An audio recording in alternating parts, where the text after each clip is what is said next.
Rommel did not deploy his best troops where the fighting looked most dramatic. He deployed them where defeat would be fatal. In early 1943, surrounded in North Africa, the German commander faced a choice he could not avoid. He did not have enough elite units to hold every front. Someone would get Germany's best. Someone would not. Against one enemy, Rommel concentrated his most experienced divisions, veterans who knew desert war, pressure, and exhaustion. Against the other, he accepted risk, weakness, and delay, not because of arrogance, not because of politics, but because one opponent could survive defeat without collapsing and the other could not yet exploit victory. This decision insulted allies, wounded pride, and quietly exposed a truth later history preferred to soften. Because in war, commanders reveal who they truly fear by where they send their best troops. If you want to understand how real commanders make decisions when failure is not an option, stay with us. This story is not about who fought harder, but about who could not be allowed to win. In early 1943, North Africa was no longer a battlefield where Germany could improvise its way to survival. It had become a closed system, a shrinking space where every mistake multiplied and every loss was permanent. Rommel understood this before most commanders did. The Desert War had changed. What began as fluid maneuver had hardened into a contest of endurance, logistics, and institutional competence. German forces were no longer advancing into open space. They were compressed into Tunisia, with the British pressing from the east, the Americans advancing from the west, and the Mediterranean limiting retreat. There was no strategic depth left, no room to trade space for time, and most importantly, there were not enough elite units to hold every line. This was the problem that shaped everything that followed. Rommel did not lack courage. He did not lack experience. What he lacked was replaceability. Every veteran unit under his command represented years of training, survival, and adaptation that Germany could no longer afford to lose. These were not formations that could be rebuilt quickly. They were not interchangeable pieces on a map. Once destroyed, they were gone. The war in North Africa had already consumed Germany's margin for error. By 1943, the Axis position depended not on winning decisive victories, but on avoiding irreversible defeat. The strategic question was no longer how to break the enemy. It was how to prevent collapse long enough for political or operational relief that might never come. That reality imposed a ruthless logic. Rommel could not distribute strength evenly. He could not defend every approach with equal force. Any attempt to do so would ensure that no sector was strong enough to survive sustained pressure. Instead, he had to decide where failure would be survivable and where it would not. This is where most historical narratives simplify his decision. They frame it as a judgment of allies, as arrogance, as contempt, as an insult delivered through deployment orders. But this misses the deeper constraint under which Rommel was operating. He was not ranking nations. He was ranking risks. Elite troops serve a specific function in modern war. They are not used simply to win battles. They are used to absorb pressure without disintegrating, to hold cohesion when plans fail, to prevent tactical setbacks from becoming operational collapse. In other words, elite units are insurance, and insurance is placed where loss would be catastrophic. By early 1943, German command assessments no longer asked which enemy could be defeated more easily. They asked which enemy could destroy the German system if left unchecked. Which opponent could apply pressure relentlessly, adapt faster than German resources allowed, and turn incremental gains into irreversible momentum. Rommel's experience had taught him that not all opponents posed the same systemic danger. Some forces, when defeated, withdrew in disorder. They lost cohesion, they lost initiative. Time could be bought against them. Space could be traded. Weak units could delay them without immediately inviting disaster. Other forces did not behave this way. They absorbed losses without breaking. They accepted setbacks without abandoning pressure. They reconstituted, returned, and attacked again. Against such opponents, temporary weakness was not survivable. Any gap left unguarded would be exploited methodically, not recklessly but relentlessly. This distinction mattered more than numbers, equipment, or national pride. Rommel had spent 2 years watching how different armies responded to adversity. He had learned which ones panicked under encirclement, and which ones simply adjusted, which ones required decisive defeat to be neutralized, and which ones remained dangerous even after losing battles. These observations were not theoretical. They were written in casualty reports, after-action summaries, and the steady erosion of German operational freedom. By the time Tunisia became the final arena, Rommel was no longer choosing how to win. He was choosing how not to lose too quickly. That choice forced him to think in terms of containment rather than conquest. Must pressure be resisted at all costs? Where could time be purchased cheaply? Where would the absence of elite troops invite exploitation that could not be reversed? The answer to those questions determined where Germany's best troops would go. This is why Rommel's deployment decision must be understood as a defensive calculation, not an offensive one. He was not attempting to humiliate one opponent or elevate another. He was allocating survival. One front represented a continuous, grinding threat, a force that, if inadequately opposed, would not simply advance. It would dismantle the German position piece by piece, with discipline and patience. The other represented potential danger, but not yet inevitability. A force that could be delayed, misdirected, and contained at least temporarily by weaker formations without immediately triggering collapse. Rommel's best troops were therefore assigned not where victory was most likely, but where failure was unacceptable. This distinction is uncomfortable because it reframes the decision away from moral judgment and toward strategic necessity. It suggests that respect in war is not measured by words or alliances, but by the resources a commander is willing to risk against you. It also reveals a harsher truth. Elite units are not symbols, they are tools. And tools are deployed where the system is most vulnerable. In Tunisia, Germany's vulnerability was not everywhere equally. It was concentrated. Rommel's deployment reflected that concentration, with brutal clarity. Understanding this reframes everything that follows. It explains why political considerations were ignored, why alliances were strained, why pride was sacrificed, and why, despite the apparent insult embedded in the deployment, the decision was neither reckless nor emotional. It was cold, it was calculated, and it was shaped entirely by the logic of scarcity. Because in early 1943, Germany could still choose where to place its best troops. What it could no longer choose was the cost of placing them wrong. Scarcity forced Rommel to choose. But choosing required clarity not about who looked stronger on paper, but about who could actually break the German system in North Africa. By early 1943, the Axis position was no longer defined by movement. It was defined by pressure. Every front did not apply pressure in the same way. Some threatened territory. Others threatened cohesion. Only one threatened collapse. Rommel's experience had taught him that danger in war is not measured by how hard an enemy strikes, but by what happens after the strike lands. Some armies advance aggressively, seize ground, and then pause.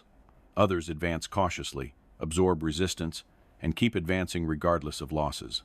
The difference determines whether a defense bends or shatters. The German position in Tunisia could bend. It could not shatter. This was the lens through which Rommel evaluated his opponents. He did not ask which enemy would attack more boldly. He asked which enemy would continue applying pressure even after being stopped, delayed, or bloodied. Which force would return tomorrow with the same discipline, the same structure, and the same intent, regardless of yesterday's outcome. One opponent had already demonstrated this behavior repeatedly. They treated the campaign as a continuous process, rather than a sequence of battles. Losing ground did not signal defeat. It triggered adjustment. Withdrawals were executed deliberately, not emotionally. Units remained intact even when pushed back. Losses were accepted as a cost of maintaining pressure, not as a reason to disengage. Against such an enemy, weakness could not be temporary. If German defenses softened even briefly, pressure would not merely increase, it would compound. Artillery would follow. Logistics would catch up. Fresh units would rotate forward. What began as a local setback would evolve into a sustained operational squeeze. Rommel understood that this kind of opponent did not need a breakthrough to win. They only needed time. The longer they pressed, the worse the German position became. The other opponent posed a different kind of problem. They had strength. They had resources. They had momentum. But they had not yet demonstrated the ability to translate pressure into inevitability. When resistance stiffened, they often paused. When confronted with uncertainty, they reassessed. When plans failed, they did not always improvise effectively. This was not a criticism. It was an observation about learning curves. Experience in modern warfare does not accumulate evenly. It accumulates through failure, through understanding what does not work under fire. The enemy that has already made its mistakes is always more dangerous than the one still discovering them. Rommel had fought one opponent long enough to know their mistakes had already been paid for in blood. The other was still paying. This difference mattered more than courage, equipment, or national will. It mattered because German defenses in Tunisia could not survive simultaneous, methodical pressure on all axes. Something would give, and when it did, recovery would be unlikely.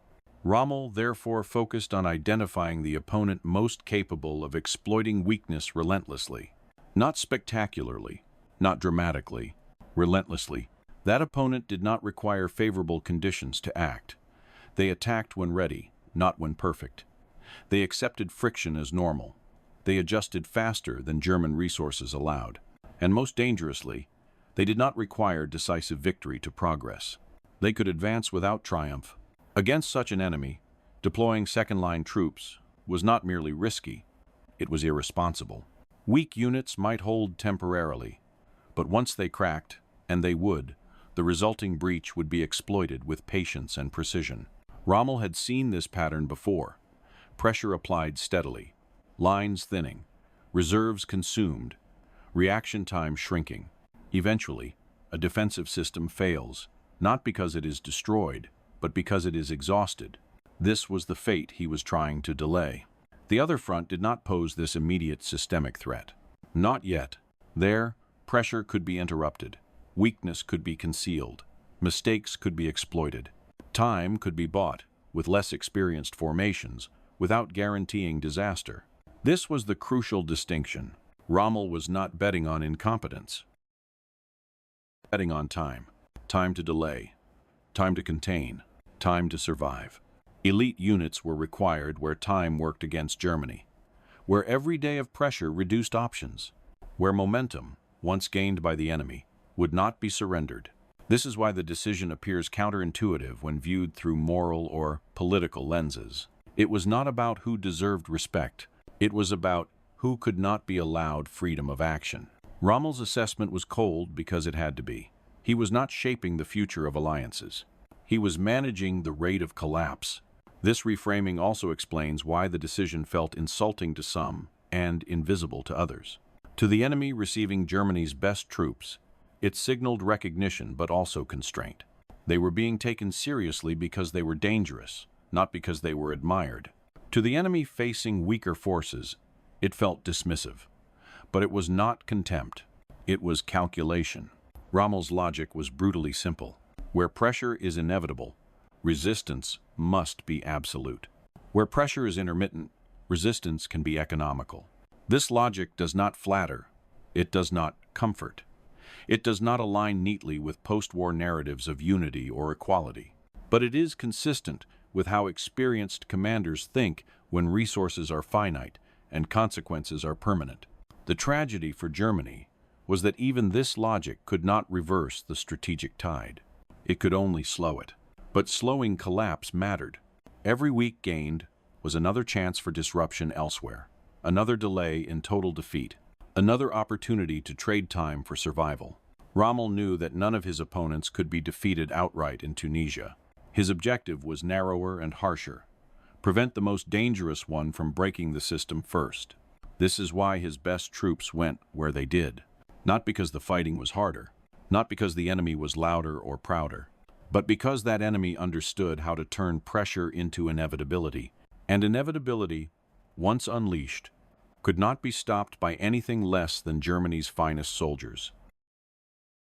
A common misunderstanding about elite units in war. They are often imagined as instruments of decisive victory formations unleashed to break through, overwhelm, and destroy. This image is comforting. It suggests clarity, momentum, and resolution. But by early 1943, Rommel no longer thought in these terms.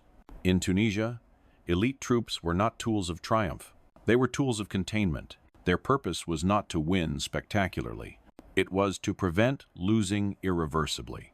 This distinction is subtle, but critical. When resources are abundant, commanders can afford to think offensively. They can concentrate force, accept losses, and rely on replacement. When resources are scarce, the logic reverses. Preservation becomes operational necessity. Control becomes more valuable than conquest.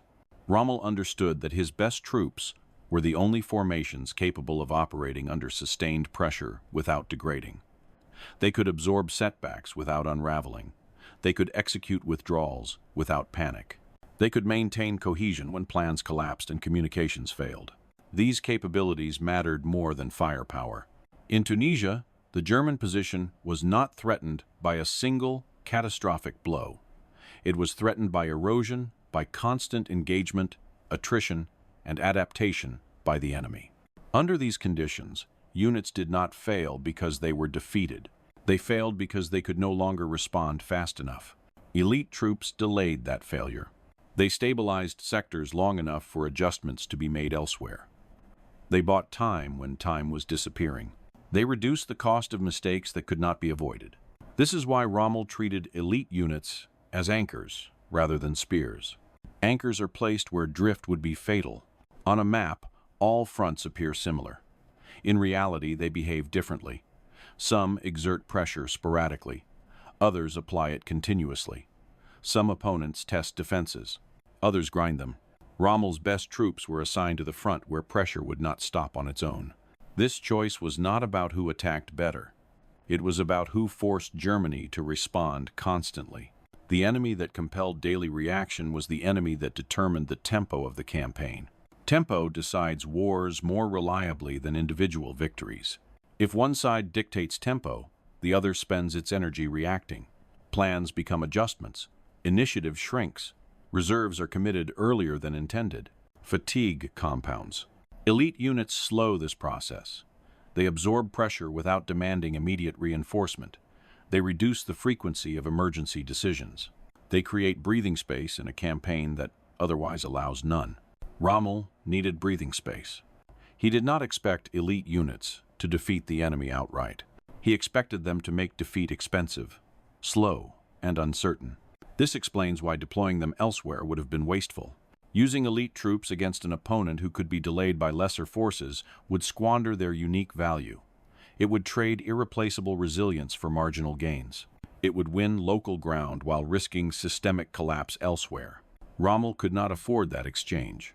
The paradox is that elite units are most valuable where they appear to achieve the least visible success. When they are doing their job, the front does not collapse, but it also does not advance dramatically. They hold, they absorb, they endure. From the outside, this looks unimpressive. From the inside, it is survival. This is why Rommel's decision appears counterintuitive to those expecting bold offensives. He was no longer pursuing breakthroughs. He was managing exhaustion, his own and the enemy's. Best troops were used to resist inevitability. Another misconception is that elite units operate independently of weaker formations. In reality, their value increases when surrounded by fragility. They compensate for weakness elsewhere by stabilizing critical points. They allow second-line units to exist at all.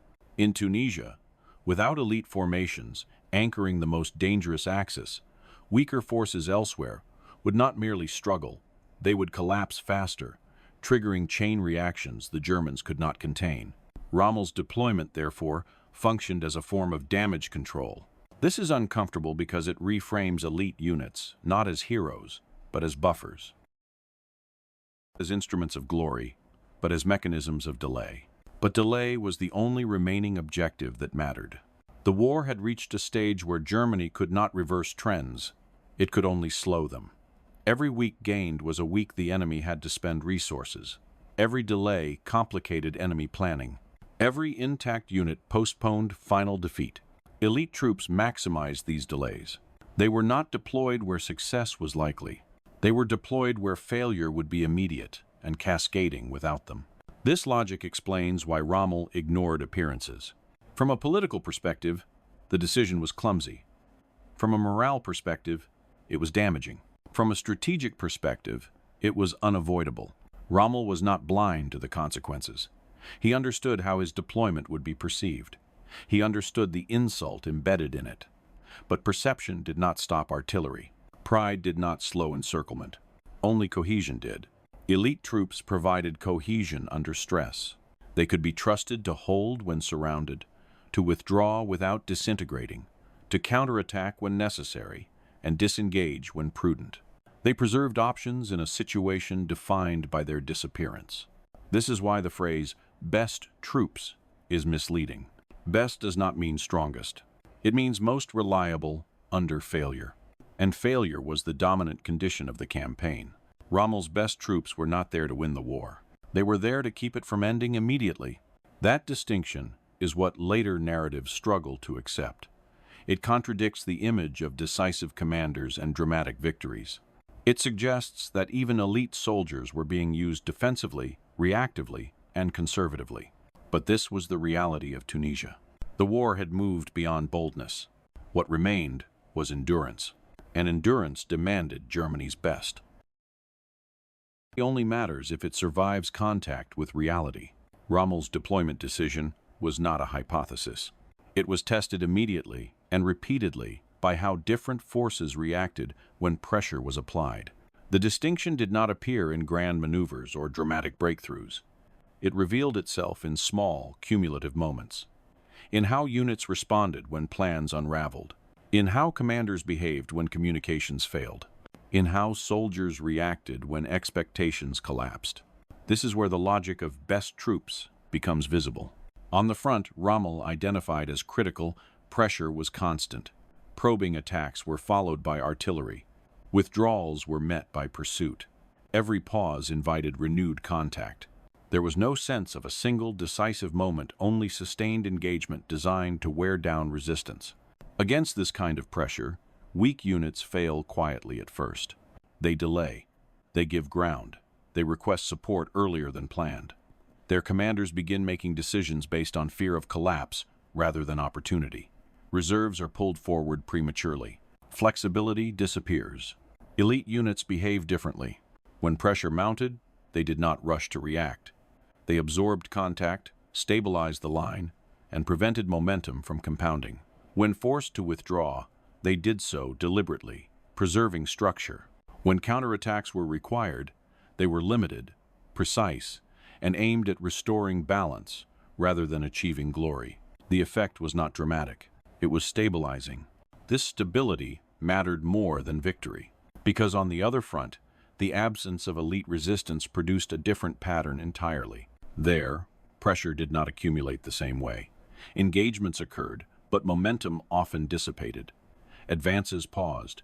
Contact was broken more easily. Opportunities appeared, but were not always exploited. This was not due to cowardice or incompetence. It was the predictable behavior of forces still learning how to convert pressure into inevitability. When resistance stiffened unexpectedly, caution replaced momentum. When counterattacks appeared, reassessment followed. Gains were consolidated rather than expanded. From a defensive perspective, this was survivable. Rommel did not require the weaker front to hold indefinitely. He required it not to collapse catastrophically before the primary threat could be contained. The behavior of forces on both fronts confirmed his assessment. Where elite troops faced sustained pressure, the line bent but did not break.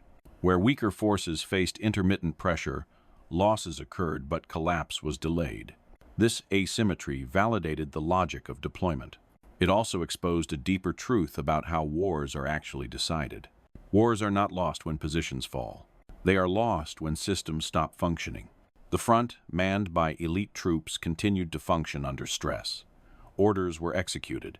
Units remained coherent. Even failure was managed. Losses did not produce panic. Withdrawal did not become flight. On the other front, pressure did not yet threaten the system itself. Failures were localized. Recovery was possible. Time could be purchased without catastrophic consequences. This difference had nothing to do with valor. It had everything to do with experience. Elite units had learned how to lose without disintegrating. They had learned that withdrawal was not defeat, that casualties were not collapse, and that pressure was a constant condition rather than an exceptional one. These lessons cannot be taught quickly. They are learned only through exposure to sustained combat. Rommel's deployment ensured that these lessons were applied where they mattered most. Critics often focus on moments where elite troops failed to achieve decisive success. They ask why Germany's best soldiers did not break through, why offensives stalled, why momentum was not regained. These questions misunderstand their function. Elite troops were not failing when they did not advance. They were succeeding by preventing worse outcomes. Every day the line held under sustained pressure was a day Germany remained operationally relevant. Every delayed breakthrough preserved options elsewhere. Every managed withdrawal postponed encirclement. This is what success looked like in Tunisia. On the weaker front, the absence of elite troops did not immediately result in disaster. The nature of engagements was different. Pressure was applied cautiously. Gains were measured. Exploitation was tentative. This behavior gave Rommel exactly what he needed: time. Time to shift limited resources. Time to respond to the most dangerous axis. Time to prevent collapse from cascading across the theater. The irony is that this outcome made the decision appear less dramatic than it truly was. Had the weaker front collapsed immediately, Rommel's deployment would be remembered as reckless. Had the stronger front broken through, it would be remembered as insufficient. Instead, both fronts behaved exactly as his assessment predicted, which is why the decision was strategically sound and politically disastrous. Those facing elite resistance understood what it meant. They recognized that Germany had identified them as the primary threat. That realization carried weight, even if it did not produce immediate victory. Those facing weaker forces interpreted the absence of elite opposition as dismissal. It felt like an insult, not because it was intended as one, but because perception lags behind strategy. Rommel was not managing morale. He was managing entropy. Entropy increases when systems are stressed unevenly. Elite units slowed that increase where it mattered most. Elsewhere, entropy was allowed to rise because it could be tolerated for a time. This logic is uncomfortable because it suggests that effectiveness, not equality, governs deployment. That respect is measured in resistance, not recognition. That being taken seriously in war often means being opposed more heavily, not less. The battlefield validated this logic relentlessly. Where pressure was relentless, only elite units prevented collapse. Where pressure was inconsistent, weaker units sufficed. Rommel did not need hindsight to see this. He needed experience. And by early 1943, experience had narrowed his options to one viable course: deploy the best troops where failure would be irreversible, accept risk elsewhere, survive as long as possible. The tragedy was not that this logic was flawed. The tragedy was that it was no longer enough. This decision did more than shape the battlefield. It reshaped perception. To those watching from the outside, the deployment looked like a judgment, a public ranking of worth. One enemy faced Germany's best. The other did not. The implication was impossible to ignore. Pride entered the equation, not because Rommel intended it to, but because war is never experienced only on maps. Commanders understand strategy. Soldiers understand symbols. And nothing feels more symbolic than where the enemy chooses to spend his best troops. For the forces facing elite German formations, the message was unmistakable. They had been identified as the primary danger, not because they were loud, aggressive, or dramatic, but because they could not be ignored without consequence. For those facing weaker opposition, the message felt different. It felt like dismissal. This perception mattered more than Rommel anticipated, not because it affected immediate combat performance, but because it created a psychological fracture that lingered long after the tactical logic faded. The deployment carried an emotional weight that would outlast the campaign itself. Yet this weight was accidental. Rommel did not intend to insult. He intended to survive. The paradox is that the same decision can carry opposite meanings depending on perspective. To one side, it signals respect. To the other, contempt. But in reality, it signifies neither. It signifies fear. Fear is not weakness in warfare. It is clarity. Rommel feared the opponent who could dismantle his position methodically. He feared the one who would not disengage, not overextend, not collapse under pressure. That fear dictated where his most reliable units were sent. The insult lay not in the decision itself, but in how humans interpret allocation. We assume that attention equals admiration, that resources reflect esteem. But in war, resources reflect threat. The enemy you fear most receives the strongest resistance. The enemy you believe you can manage receives less. This logic is brutal, but it is universal. Rommel's deployment did not say who he respected. It revealed who he could not afford to underestimate.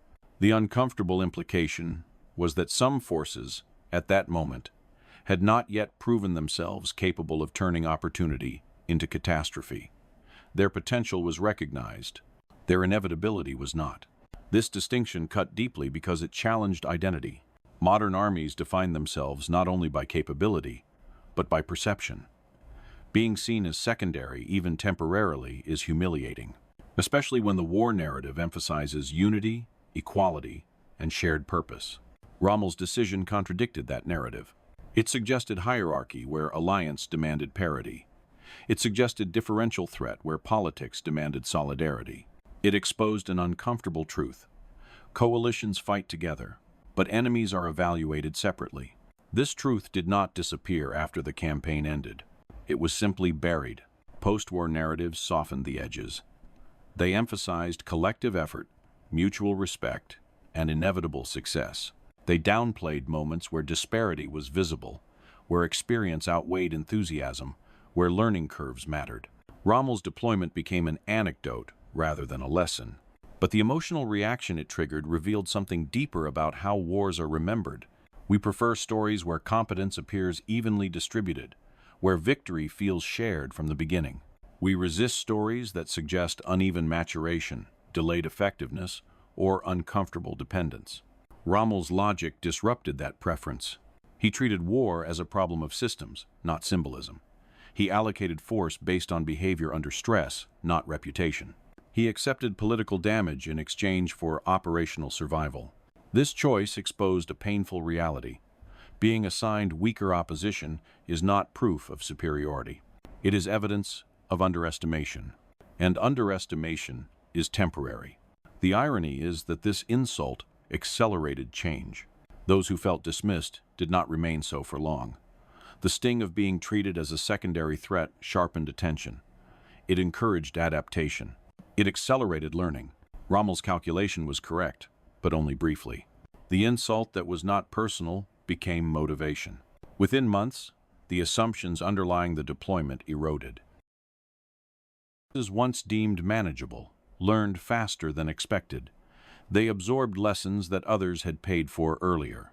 They adapted doctrine, coordination, and tempo. What had been a rational allocation of risk became outdated. This is the danger of strategic assessment in a learning environment. Threat levels are not static. Rommel's mistake was not his initial judgment. It was the assumption that relative effectiveness would change slowly. In reality, modern armies can compress learning curves rapidly when resources are abundant and motivation is acute. The insult embedded in the deployment accelerated that compression. This does not invalidate Rommel's logic. It contextualizes it. At the moment the decision was made, it was sound. It maximized survival. It allocated scarce resources efficiently. It delayed collapse. But it also planted the seeds of its own obsolescence. Those facing elite resistance had already learned how to endure. Those facing weaker resistance were learning how to attack. The balance shifted. Rommel had bought time, but time favored his enemies. This is why the deployment remains controversial. Not because it was wrong, but because it reveals how uncomfortable truth is at specific moments in history. It shows that respect is earned through demonstrated resilience, not assumed through alliance. It shows that competence emerges unevenly. It shows that fear, not pride, drives allocation. And it shows that the enemy you face today is not the enemy you will face tomorrow.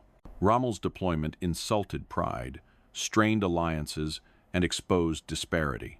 But it also illuminated the central paradox of coalition warfare. Equality in purpose does not guarantee equality in readiness. That reality was inconvenient, so it faded. What remained was a simplified story. But the deployment orders told a more precise one. The best troops were sent where fear was greatest, not where politics demanded, not where pride expected, where collapse would begin. In 1943, the campaign in North Africa was over. German and Italian forces surrendered in Tunisia. The Axis position collapsed.